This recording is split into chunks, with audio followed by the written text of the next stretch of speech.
Serna estará con nosotros. Pero ahora os voy a presentar a nuestro siguiente invitado. He pedido música... Bien. Está bien. Una música para adecuar la siguiente historia que vamos a contar. Porque vamos a hablar de una historia de la historia. Tengo a mi lado a José Villena Jurado y tengo aquí su libro, Entre el profeta y la cruz. Recomendamos todos los días un libro y hoy vamos a recomendar el tuyo. Se agradece. ¿Cómo estás? Muy buena. Muy bien, gracias. Bienvenido. Igualmente. Novela histórica. He pedido, Sí. he dicho al equipo, buscadme música histórica. No sé si esto es... Es una música perfecta, toda la música es buena, no hay música mala. Nos vamos a la Andalucía del siglo XV-XVI. 16. 16. Sí, 16, pero deviene de lo que pasó en el 15, ¿no? Sí, efectivamente, de finales del 15. Porque esta zona en la que vivimos, esto era Reino de Granada, Efectivamente. hace 500 y pico años. Sí, lo fue hasta la división en provincias, que del siglo XIX era el Reino de Granada. Claro. Entonces llega Fernando e Isabel, conquistan y cristianizan todo esto. Bueno, lo de cristianizar es más despacio. Ya empezamos con los peros. Es lo que tiene hablar con gente que sabe. Conquistan Granada, el reino de Castilla, Isabel y Fernando. ¿Y qué ocurre? Que aquí estaba lleno de moriscos. Lógico. Claro, esto era tierra de moros. Sí, efectivamente. ¿Y qué pasó? Pues, ¿qué pasó? Bueno, el problema morisco arranca de la Edad Media, porque conforme va avanzando la reconquista desde el norte de la península hacia el sur, los moros que no querían quedarse a vivir en tierra cristiana, lo que hacían era desplazarse hacia el sur para seguir viviendo en el seno del Islam. Claro. Cuando Fernando III de Castilla, Fernando III el Santo, conquista los reinos de Jaén, de Córdoba y de Sevilla, Sí.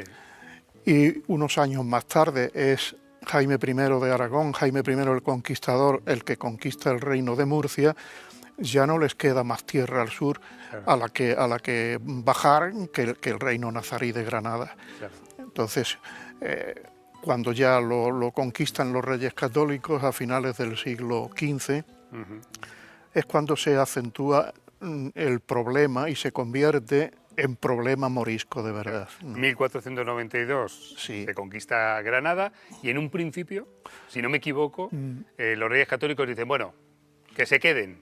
Sí, bueno, Con algunas cositas que se queden, pero eso a lo largo de los años empiezan a salir también. hay unas capitulaciones, que son las capitulaciones de Santa Fe, que bueno, fue una forma de convencerlos, pero luego en realidad lo que los reyes católicos querían era cristianizar a la población, claro, lógicamente. Entonces muchos se fueron al norte de África y los que se quedaron aquí pues fueron bastante resistentes a la conversión. En un principio esa conversión se la encargaron a Fray Hernando de Talavera, que fue el primer arzobispo de Granada después de la conquista. Y este hombre pues trató de atraerlos a la fe cristiana con métodos suaves y persuasivos que no daban el fruto que los reyes pretendían. Entonces les relevaron, no del cargo, pero sí de la misión, y mandaron al cardenal Cisneros, que entró en Granada como un elefante en una cacharrería. Les impuso por la fuerza la cristianización, les obligó a bautismos masivos y actuó con absoluta dureza, ¿no? Lo que pasa es que sí, bautizó sus cabezas, pero sus corazones no, y en la intimidad de su casa y entre sus cuatro paredes seguían practicando el Islam. Claro. Perfectamente. Y esto nos está acercando a la historia que vamos a contar. Me he retrotraído un poco para entender todo este contexto, porque el libro que estamos presentando, Entre el profeta y la cruz, tiene que ver con todo este contexto. Sí. Los moriscos, los cristianos, el reino de Granada. Efectivamente. Y tú planteas esta obra a partir del año 1500... Esto está en relación con la sublevación de las Alpujarras. Ya desde el principio, principios del 1500, del siglo XVI, todavía con los reyes católicos, ya se produjeron algunas sublevaciones en el propio Albaicín, incluso en las Alpujarras, aunque no tuvieron la dureza de la que se narra en esta novela, que es el alzamiento en el reinado de Felipe II. Los moriscos de la zona se alzan en la Navidad de 1568, el día de Nochebuena. Sobre todo en las Alpujarras, porque lo que es el alzamiento, el alzamiento a que yo me refiero es el de las sierras de la Axarquía de Vélez, la sierra de Ventomiz y al sur del eje de la sierra de Alhama, Tejeda y Almijara, lo que era la jurisdicción de Vélez Málaga. Claro. Y ese alzamiento se produjo unos meses después, en la primavera de 1569. Y ahí es donde empieza esta historia. He visto antes un mapa que digo, joder, ese mapa me encanta porque va a explicarnos muy bien de lo que estamos hablando. Claro, esta guerra podríamos decir que fue una guerra civil. Bueno, sí, claro. Claro, aquellos tipos llevaban viviendo aquí en siglos. Sí, 800 años. 800 años. Y se levantaban contra el gobierno del rey Felipe. No contra el gobierno del rey Felipe. Exactamente, ¿no? Mira, ahí tenemos este mapa. Exactamente. De cómo se desarrolló esta guerra. Sí. Insistimos, es una guerra que mucha gente, por cierto, una guerra que mucha gente desconoce. ¿Verdad? Sí. Esta historia yo no sé si se ha contado mucho en los libros de texto. No mucho. José. Hay un mapa ahí, lo que pasa es un mapa a mano alzada hecho por mí, sí. No me acuerdo en qué página está, sí, sí. Que se circunscribe a la sublevación de la Axarquía de Vélez. Entonces, la raíz de esto es que yo no sé el tiempo que disponemos, yo hablo mucho. No te preocupes. Esto es la tele. O sea, no disponemos de mucho tiempo. Si se nos va la cosa de madre, ya cortaremos. No te Mira, preocupes. Esto arranca de 1525, cuando el rey Carlos I de España y V de Alemania promulga una pragmática en que tiene 11 puntos, pero bueno, lo fundamental es que les obliga a bautizarse a la fuerza, en dejar sus costumbres, su lengua, su forma de vestir, sus fiestas, etcétera, y que tienen que adoptar la lengua castellana, la religión cristiana, aprender el castellano, le da un término de 3 años. Entonces, la comunidad morisca compra la voluntad del rey con 80.000 ducados para las arcas reales que le vienen al rey estupendamente para sus campañas. Y así se soluciona entonces, ¿no? Claro, vale, entonces eso en 1526 lleva al rey a posponer los efectos de esa pragmática durante 40 años, que se cumplen en 1566. Claro. En 1566, a final de año, el rey Felipe II, que ya es el hijo de Carlos I quien reina, resucita la pragmática de su padre, la actualiza de fecha y la manda a pregonar a principios de 1567, que verás que es la primera frase de la novela. Sí. Ahí arranca, ¿no? Entonces, bueno, la pragmática es la misma prácticamente, pero el rey Felipe II no se aviene a ningún tipo de componendas y le encarga al presidente de la Real Audiencia y Chancillería de Granada que se encargue de ponerla en práctica con determinación y firmeza. Y eso es lo que trae la sublevación. Claro. Y los moriscos se levantan y tú centras la historia en una familia, ¿no? En una familia de vecinos de la Axarquía. Sí, efectivamente. Porque vivimos por esa zona, además, es que como que lo tienen muy presente. Sí. Claro. Los moriscos de esa zona se reunieron y se hicieron fuertes en el Peñón de Frigiliana. Es un monte que ya conserva restos de una antigua fortaleza medieval. Ellos la acondicionaron y allí se concentraron y se hicieron fuertes todos los de la zona. Pretendieron reducirlos las milicias urbanas, que eran las fuerzas militares que había aquí, milicias urbanas de Vélez Málaga y de la propia Málaga. Bien. Pero claro, esas milicias no tenían adiestramiento militar, eran vecinos, claro, que se acogían a las milicias para gozar del fuero militar y sustraerse a la justicia ordinaria. Y los capitanes eran los regidores del concejo, para entendernos, los concejales del ayuntamiento. Vale, ¿no? Vale. Entonces aquello les venía largo. Claro. Y para reducir a los moriscos allí tuvieron que venir los tercios de Italia a cargo de don Juan de Austria y al mando de don Luis de Requesén. Claro, estamos hablando de que aquí en la Exarquía había levantamientos, pero las Alpujarras granaínas también había. Sí. Y he leído que esta guerra tiene un componente casi de geopolítica internacional, porque el Imperio Otomano estaba haciéndose con zonas y como que le venía bien que aquí claro tuviésemos esta movida. De hecho, lo que tanto el bey, se llamaban bey, no rey, de Berbería, o sea, lo que es Argelia y Túnez, eso dependía del Imperio Otomano, del Imperio Turco.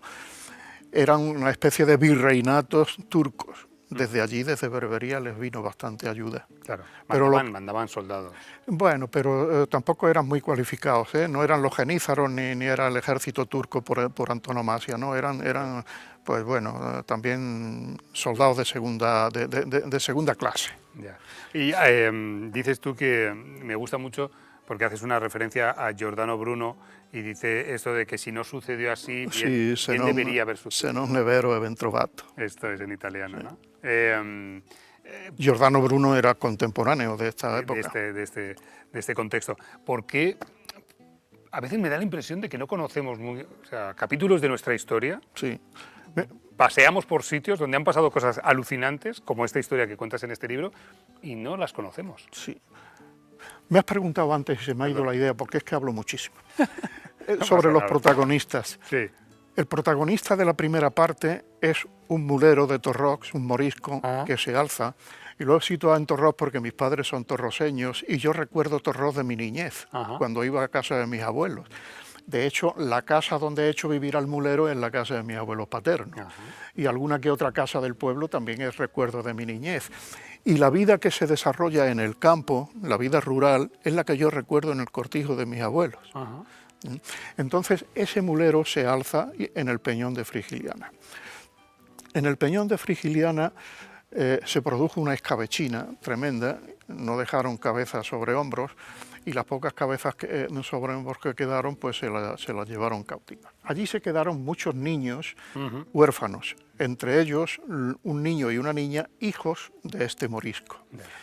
Esos niños que quedaban allí huérfanitos, porque las madres se tiraban por el Tajo Colorado, que es un tajo a pico que hay allí en aquel cerro, con los bebés en brazos para no caer cautivas, y allí se quedaron muchos niños llorando, las criaturitas desperdigados por el campo de batalla, y los cogían como el que coge cabras, y se las trajeron.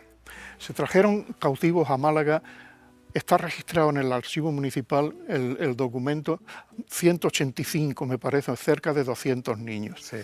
Y cuando el rey Felipe II lo supo, le mandó una pragmática al corregidor ordenándole que todos esos niños los requisara de quien los tuviera, hiciera un listado, un registro ante el escribano mayor del Cabildo, hoy sería el secretario del ayuntamiento, y, como digo, los requisara y se los encomendara en administración a familias de cristianos viejos. Cristianos viejos no es que tenían arrugas y años, sino que no eran recién convertidos de moro de judío. Exactamente. Eran cristianos de lo bueno. Con la intención de que los educaran en la fe, y al alcanzar la mayoría de edad, la edad adulta, cesaban la condición de cautivo y quedaban como personas libres de pleno derecho.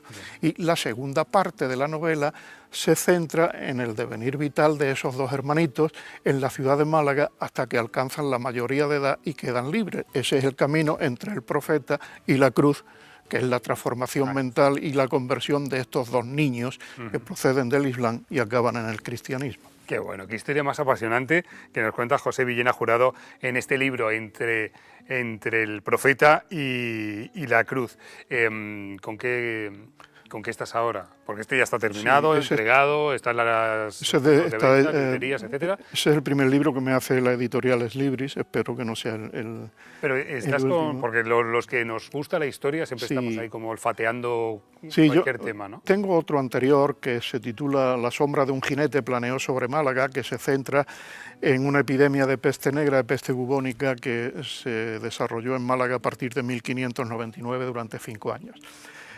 que pasa es que es más bien una crónica novelada de lo que fue la epidemia que una novela según los cánones de un principio, un núcleo, un desenlace, unos protagonistas principales, secundarios. Esta es más novela. Lo otro más bien es una crónica novelada de aquello que sucedió. Nos la apuntamos. ¿Y estás en otra cosa o no? Bueno, ahora estoy embarcado en algo que tendré que hacer, porque si no tendría que dormir en el sofá. Mi mujer, que es la presidenta de la Sociedad Protectora de Animales, me ha encargado que le haga una sucinta historia de la protectora, porque el año que viene se cumplen 150 años de su fundación. Madre mía, 150 años de la protectora. Y quiere que se publique algo sobre el tema. Digo, bueno, mira, yo no sé la documentación disponible a donde me va a llevar, pero bueno, te lo intentaré. Y ahora estoy trabajando en eso. Qué bueno. Oye, pues ha sido un placer conocerte me quedo con el libro. Hombre. Mañana paramos el programa. Yo cuando llegan vacaciones intento leer mucho y además sabes que me apasiona esta época de la historia y voy a ponerme con ello. Entre el profeta y la cruz, la historia que tiene que ver con aquella guerra de las Alpujarras, con todas esas batallas que ocurrieron en la comarca de la Exarquía entre moriscos y cristianos. ¿Puedo hacerme un poquito de publicidad? Por favor, te lo pido, claro, adelante. Estará en la Feria del Libro, en la caseta de la editorial Ex Libris y posiblemente en la de Generación del 22, que aunque no pertenezco a ella, la verdad es que tengo muy buena relación con ellos y me apoyan bastante. Y también en la Feria del Libro de Granada, en las mismas editoriales Libris. Qué bien, está bien que lo cuentes porque nos ven en Granada. Y en Mijas, en las lagunas de Mijas, el domingo 27, en la caseta de Generación del 22, me han invitado para que lo presente también y lo firme a quien quiera que se lo dedique. Pues qué historia más apasionante la que cuentas. Fíjate que te decía antes, me da la sensación muchas veces de que hay historias apasionantes, que vemos mucho Juego de Tronos y tal, y está muy bien, pero tenemos historias casi más alucinantes que cualquiera de esas que han ocurrido aquí y que desconocemos. Y hoy José Villena nos lo cuenta y recomendamos su libro Entre el profeta y la cruz. Gracias por estar con nosotros. Gracias a vosotros, muy amables. Muchas gracias, el placer es mío. Un placer. Y ahora, bueno, ya sabéis que estamos ya mirando la Semana Santa en esta casa 101 Televisión.